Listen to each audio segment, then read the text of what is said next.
Mummy आज मिरचीची भजी बनव ना. बनवते. पाव किलो मोठी मिरची घेतलेली आहे. मिरचीला स्वच्छ पाण्यामध्ये धुवून घ्यायचं. धुवून झाल्याच्या नंतर मिरची आपल्याला कट करून घ्यायची आहे. मिरचीला उभ्या आकारामध्ये आपल्याला कट करून घ्यायचं. त्यामध्ये जे बी निघतं ते काढून टाकलं तरीही चालेल. इथे आपली सर्व मिरची कट करून झालेली आहे.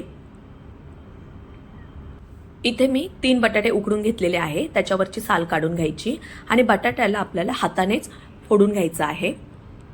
त्यामध्ये 1 चमचा लाल तिखट, थोडीशी हळद, थोडासा मसाला, जिरी, चवीनुसार मीठ, 1 चमचा लसूण आल्याची पेस्ट घालायची, थोडीशी कोथिंबीर आणि लिंबाचा रस घालून घ्यायचा त्यामध्ये. आणि हे सर्व आपल्याला हातानेच मिक्स करून घ्यायचं आहे. इथे आपलं सर्व मिक्स करून झालेलं आहे. मिरचीमध्ये भरून घ्यायचं, एकदम दाबून भरायचा आहे आपल्याला. हा बटाट्याचा जो मसाला आपण बनवलेला आहे अशा प्रकारे दाबून भरायचा. इथे सर्व आपला मसाला भरून झालेला आहे. 1 कप चण्याचं पीठ घ्यायचं, त्यामध्ये थोडीशी हळद घालायची, थोडंसं मीठ घालायचं, चिमूटभर सोडा घालून घ्यायचा, त्यामध्ये मिक्स करून घ्यायचं. आणि त्यामध्ये जसं पाणी लागेल तसं त्यामध्ये पाणी घालून मिक्स करून घ्यायचं.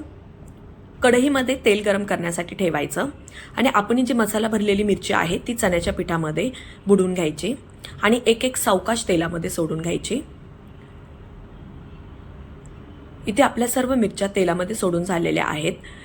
दोन्ही बाजूने उलटून आणि पलटून घ्यायचं. मिरचीला गोल्डन लाल कलर येईपर्यंत तेलामध्ये तळून द्यायची, काढून घ्यायची.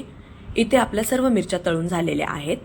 त्याच कढईमध्ये मक्याचा चिवडा तळून घ्यायचा. मक्याचा चिवडा मिरचीच्या भज्याबरोबर खूप छान लागतो.